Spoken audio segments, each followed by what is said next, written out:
Mesdames et messieurs, bonsoir et bienvenue dans le journal d'Info TV. Nous sommes le samedi 7 septembre. Tout de suite les titres.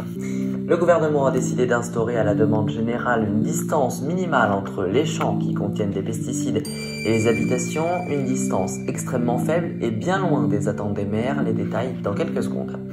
C'est la première université d'été en marge de municipale de 2020. Ce week-end, La République En Marche organise un événement à Bordeaux. On fera un point complet avec Alexis Durand. À Hong Kong, il y a toujours des manifestations. Les élèves se sont joints au mouvement et ont refusé de faire leur rentrée. La fille de Brigitte Macron défend sa mère dans un message vidéo sur Twitter après des messages à caractère insultant venant du camp Bolsonaro au Brésil. Je vous en parle en milieu de journal. À la fin de ce journal, on fera un point sport avec le match France-Albanie de ce soir en éliminatoire de l'Euro 2020. Un point météo également, et puis la chronique écrite par Baptiste Combes, c'est arrivé 1, ainsi que le chiffre de la semaine. Vous connaissez le programme, c'est parti.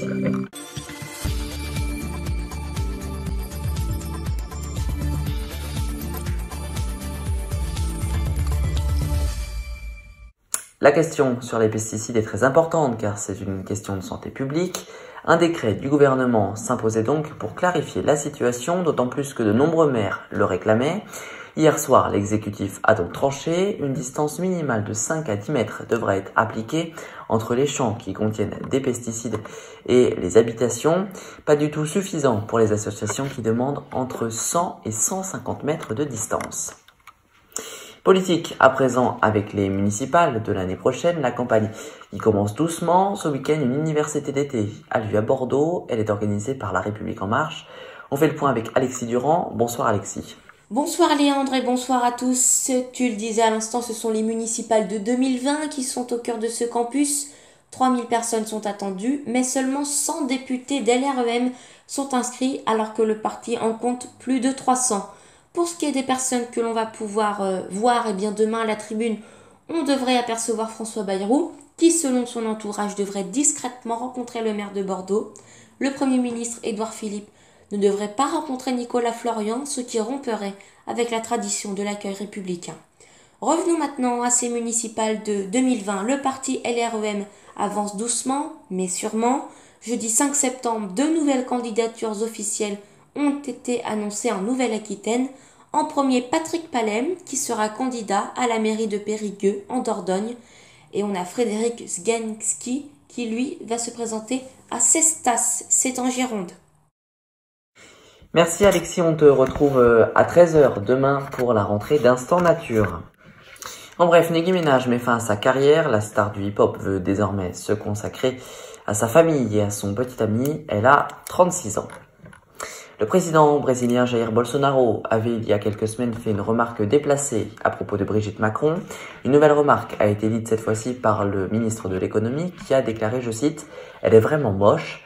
La fille de la première dame a réagi sur Twitter. Nous sommes en 2019 et les responsables politiques ciblent une femme publique sur son physique. Lors de la première vague d'insultes, la France et les Brésiliens s'étaient également indignés. Un hashtag a même été créé sur Twitter pour, je cite à nouveau, balancer son misogyne. Du football à présent avec un match ce soir de qualification pour l'Euro 2020. Si la France veut être la première de sa poule, il faut qu'elle remporte ce match. Ce sera commenté en direct sur notre Twitter et notre site internet infotv.fr.nf avec nos analyses et nos infographies habituelles. Les utilisateurs de l'opérateur Orange ont pu découvrir ce jeudi que le signal des chaînes du groupe Altice, c'est-à-dire BFM TV, RMC Story et RMC Découverte, avait été coupé faute d'accord économique. Orange s'était joint à Free afin de faire plier Altice. C'est chose faite, le groupe impacté par une perte de recettes publicitaires et des audiences en baisse a été contraint de renoncer à faire payer Orange. À noter que chez Free, le signal n'est toujours pas remis en raison de l'audience moindre qu'a cet opérateur. Si vous voulez plus d'informations sur ce sujet, vous pouvez vous rendre sur notre site internet infotv.fr.nf. Le lien est dans la description de la vidéo.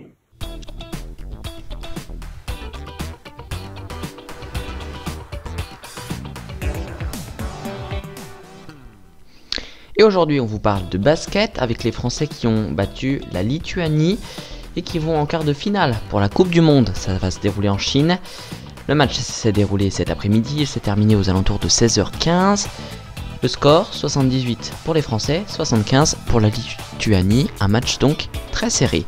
Et pas de Ligue 1 cette semaine avec le match France-Albanie. La météo à présent.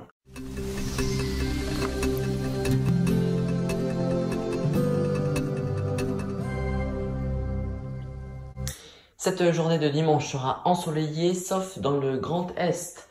Il y aura de la pluie, vous pouvez le voir sur cette carte signée Info TV.